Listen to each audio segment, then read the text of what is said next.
Sunday night, 9:47. The thumb keeps moving. The coffee went cold an hour ago.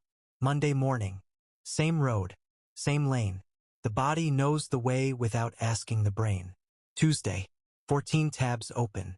None of them the one that actually matters tonight. Wednesday. Shoulder to shoulder with strangers. Everyone looking at nothing very intently. Thursday. Always a little behind. Always walking a little faster than the day requires. Friday night. The numbers are right there on the screen. The screen stays half-watched. Saturday. One more scroll. One more. The light from the phone says it's already tomorrow. And then it's Sunday again. 9:47. The thumb keeps moving. But this time, for half a second, the thumb stops. Something almost surfaces. And then it keeps scrolling. The moment closes. That half second is this entire video. You already know. You've known for a while. That's not the interesting part. You've heard the phrase. You've nodded at it. You've maybe even said it out loud. The interesting part is why knowing hasn't changed a single thing about your Monday. This isn't a video about the rat race. You've seen 100 of those. This is a video about the exact second you almost notice you're in it and look away. Why that second keeps slipping past you. And what finally makes it stay. Because here's the thing nobody tells you. The cage doesn't start as a cage. It starts as a plan. You had one once. A version of your life with a finish line you could actually picture. And somewhere between that notebook and last Sunday, the plan went quiet. Nobody announced it. It just stopped being mentioned. You didn't abandon it. You just got busy. And busy, it turns out, is how most dreams are buried. Not with a funeral. With 1,000 small Tuesdays, each one perfectly reasonable on its own. Each one quietly voting for the version of you that has stopped asking questions. And the strangest part is that you'll defend it. You'll call it being responsible, being realistic, being an adult. And here's the trap. Some of that is even true, which is what makes it so hard to question. But underneath the responsible version of you, there's a quieter one that still remembers the notebook. And it waits. And occasionally, on a Sunday night, it reaches over and taps you on the shoulder. Picture someone who hears a warning on the news, a real one, about their own neighborhood. They nod. They agree it's serious. And then they go back to dinner. Nothing happens. We assume people don't act because they don't know. Decades of research suggest the opposite. Think back to the first time you heard the phrase, rat race. Maybe a friend said it over drinks. And you laughed. You agreed. You toasted to escaping it someday.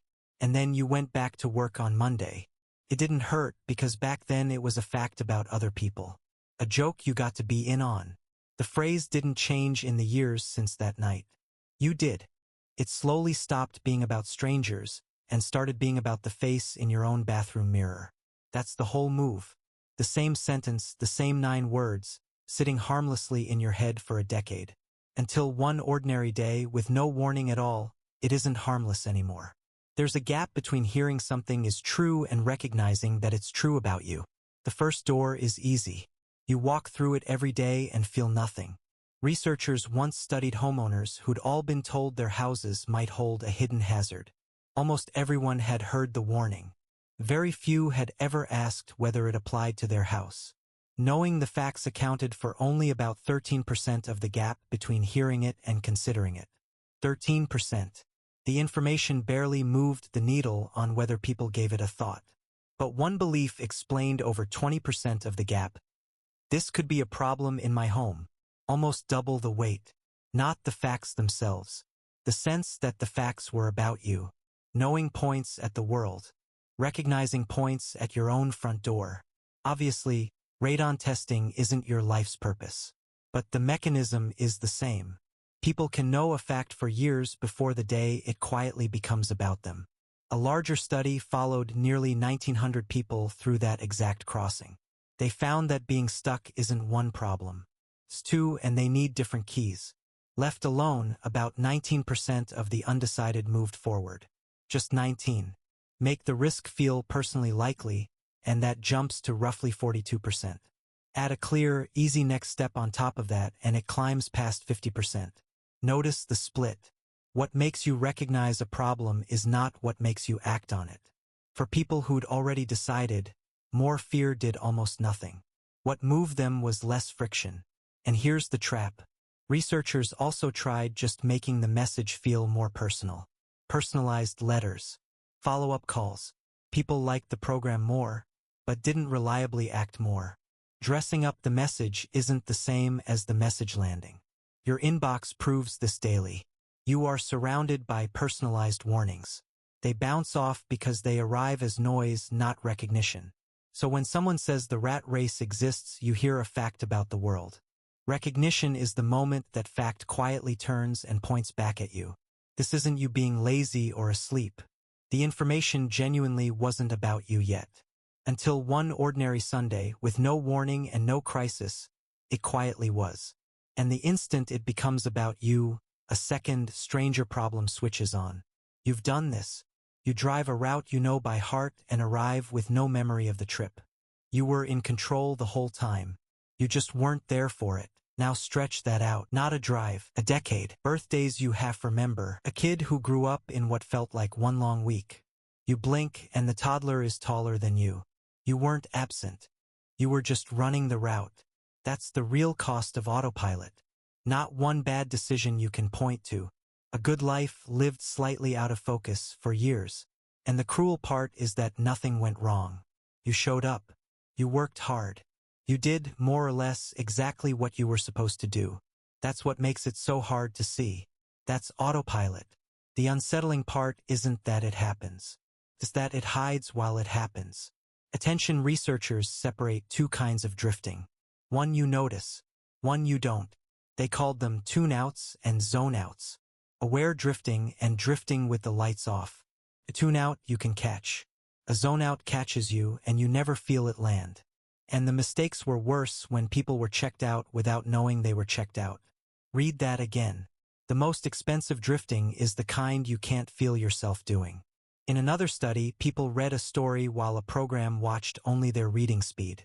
From the rhythm of reading alone, it guessed who had drifted correctly about 72% of the time. Sit with that. Their behavior gave them away before they'd admitted anything to themselves. The drift showed up in what they did first. The awareness, if it came late. Now turn that lens on your own life. Your patterns are already keeping the record. The repeated purchase. The unread statement. The job you describe with a shrug. Your patterns rat you out long before your conscious mind agrees to the word stuck. And before you treat that as a flaw, understand what autopilot is actually for. It exists to save energy. Routine frees the mind to do something other than survive each step. The brain that automates your commute is the same brain that kept your ancestors alive. Autopilot made you efficient.